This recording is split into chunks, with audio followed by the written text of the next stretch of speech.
Hello, this is Rick Mascaro, Executive Director at Lakeshore Center for the Arts in Westfield, New York. Welcome to our Reader's Theater presentations of the 20 semifinal plays of our Juicebox One-Act Play Competition. Over the past 10 months, the competition has narrowed from approximately 200 entries to the following 20 semifinalist plays, including 10 comedies and 10 dramas. Each of these plays are being performed by the Lakeshore Center for the Arts Reader's Theater Ensemble. We hope you enjoy the presentations, and we invite your feedback. There Goes the Neighborhood by playwright Marjorie Williamson. I wish you wouldn't do that, Eleanor. It's beneath you. She's going to be living 30 feet away from us, Richard. I want to see what we're getting. A single woman, the real estate man told me, a hairdresser. Richard, I know how much that house sold for. You explained to me how a hairdresser affords a house like that on her own.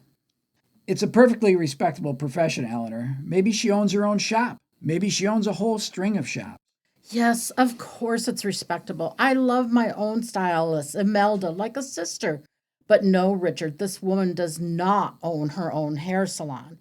The real estate man specifically said she works at Clippity Doodah, and I happen to know that's owned by this lovely boy named Ronnie something, because I had my highlights done there just last month when Imelda was in New Mexico getting her chakras aligned, and I demanded to speak to the owner about how brassy my color turned out, and he, Ronnie something, gave me a partial refund and a voucher for a free manicure. Very nice boy. So maybe she got a big divorce settlement. Maybe she has a rich uncle. A rich sugar daddy, more likely. Look at her. 45 years old if she's a day, and hair halfway down her back. A hairdresser should know better than that. It's not even good hair. I can see her split ends from here. And look how skinny. That means she smokes. No woman over 40 is that skinny unless she smokes.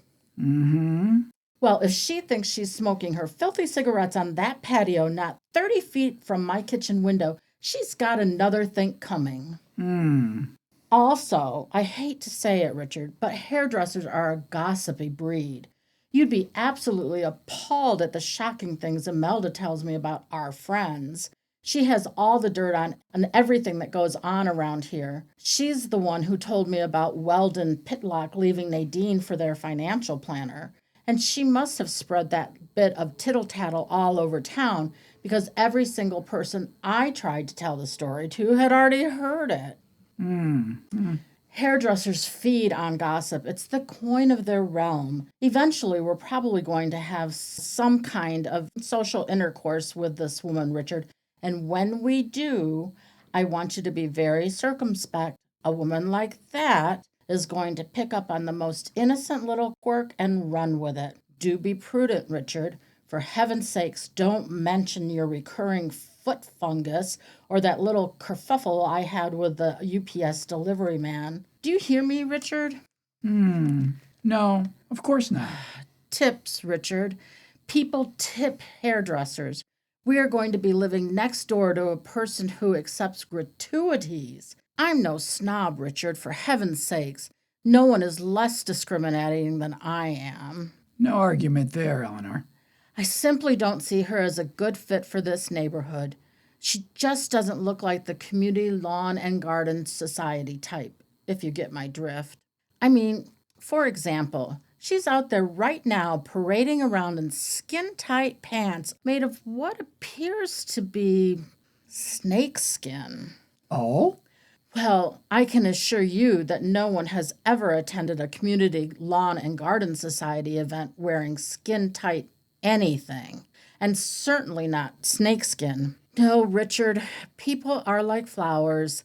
They bloom best in the appropriate kind of dirt. I can't help but believe that this woman wouldn't be happier in an environment enriched with more decomposing organic matter. That's just horse shit, Eleanor. Exactly, Richard. And you know, she just looks like the kind of person who'd have one of those yappy little dogs. And they usually come in pairs, don't they, those yappy little dogs? Can you imagine the racket two of those disgusting little animals would make all day long while she's off being a hairdresser? And do you know what else those dogs do, Richard? They defecate. Just think of the quantity of excrement a pair of them would produce. Great steaming piles of it. And which way does the prevailing wind blow around here? I'll tell you which way it blows, Richard. It blows from the west to the east, right from her yard into ours. There you'll be, out on our deck grilling your Hawaiian mango chutney portloin and clouds of, I'm just going to say it, Richard, poop drifting all over our property, all over our food. Do we have any more of that chocolate pudding? No, I'm sorry, dear. I'm saving that for my book club. I bet you dollars to donuts she doesn't even belong to a book club. Ooh, but you just know she'll entertain a lot. Oh, Richard, think of the parties she'll have. Hairdressers are very sociable, indiscriminately sociable. They know all sorts of people. She'll have orgies over there, and theirs spill into our backyard. Dozens, maybe hundreds, of loud, drunken hair clients all out there smoking and fornicating and staggering around in all that poop. Oh, her garage door is open. I shudder to think what kind of vehicle she drives. A pink Cadillac?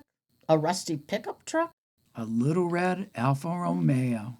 No, it's some big SUV thing, brand new from the look of it.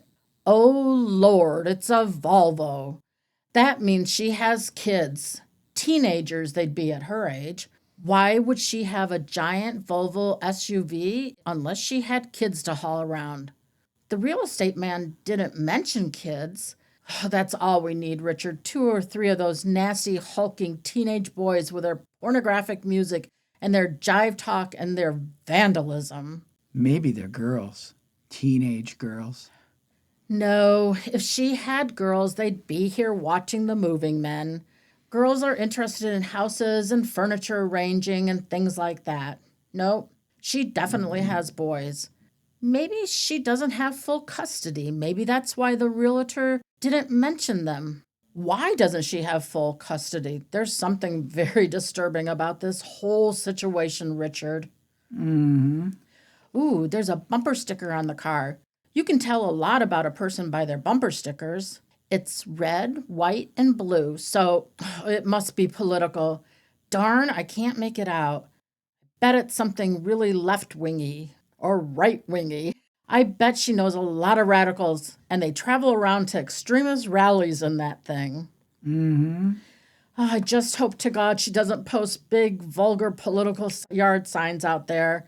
I always think the highly opinionated have a special responsibility to keep it to themselves.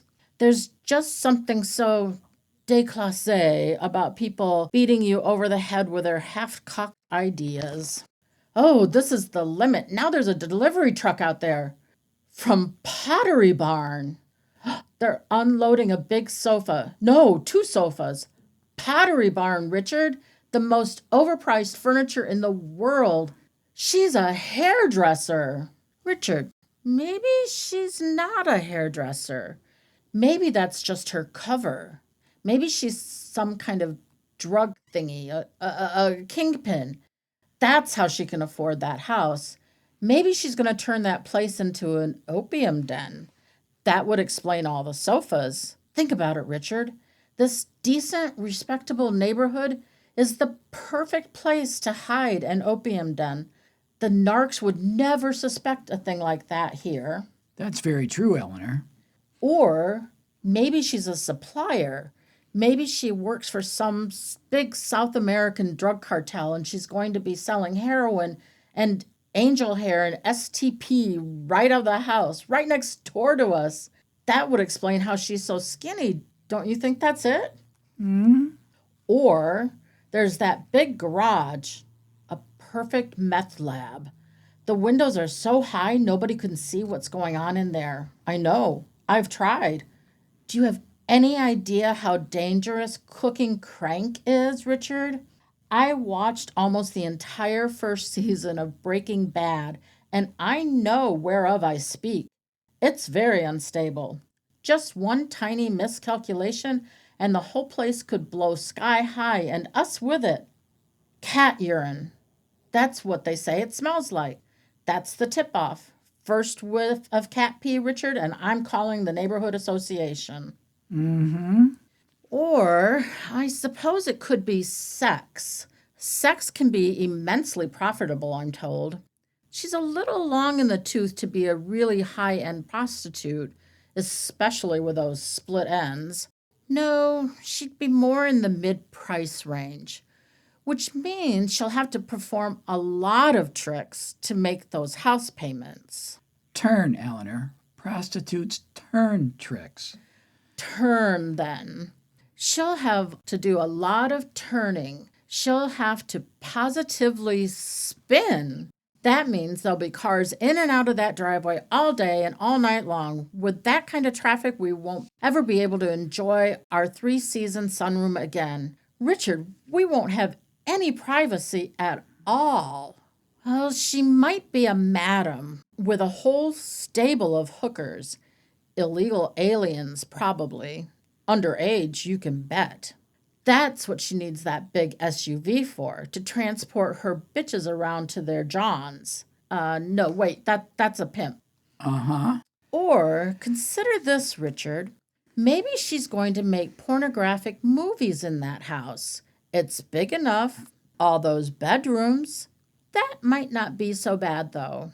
I think all those fluffers and stuffers and whatchamacallits have a union, so they probably only work during the daytime. Oh, but my God, what if a cameraman uses one of those big teleporting lenses to surreptitiously film me in our backyard? You know how I like to lie back on our chaise lounge and roll the legs on my capri pants to get a little sun now and then. Well, I'm never going to feel comfortable doing that again, Richard. Not if there's the slightest chance I might find myself the unwitting star of a blue movie. Yes, you want to keep yourself covered, Eleanor. Then again, she could some kind of specialist in perversion. You know, one of those with whips and harnesses and rubber things. A dominatrix. Yes, that's the word. I bet that sort of thing rakes in big bucks. You know, I've seen that basement, Richard. There were photos on Realtor.com. It's beautifully finished with nice ceramic tile flooring down there, good high ceilings. You could probably have a really top-of-the-line sex dungeon down there. God, I hope it's soundproofed. I don't want to listen to old fat men being flogged. Speaking of basements, dear, have you made the arrangements to get that little problem in our basement taken care of? I spoke to Mr. Angelini this afternoon. He's sending someone over first thing tomorrow morning. Good. Fine. Eleanor, I wish you'd been more careful. Well, I was just so piqued. This was the second time Mr. Durovitsky shorted us on a shipment, Richard. The last time I let it go. Give him enough rope, I said to myself. And sure enough, this time we were missing 2 Kalashnikovs, a dozen claymores, and an entire case of those little green fragmentation grenades. That's not the kind of thing I can just turn a blind eye to, Richard. I felt a firm response was called for. Agreed. It's just, a headshot makes such a mess, Eleanor. Blood spatter and skull fragments and sticky bits of hair all over the place. Please, next time, in the gut, yes? Angelini charges by the hour, you know. You're absolutely right, Richard. I apologize. It won't happen again. I knew it. She's smoking. This has been a Reader's Theater production at Lakeshore Center for the Arts in Westfield, New York, as part of our one-act play competition. Visit our site at lakeshorecenterforthearts.com for additional information.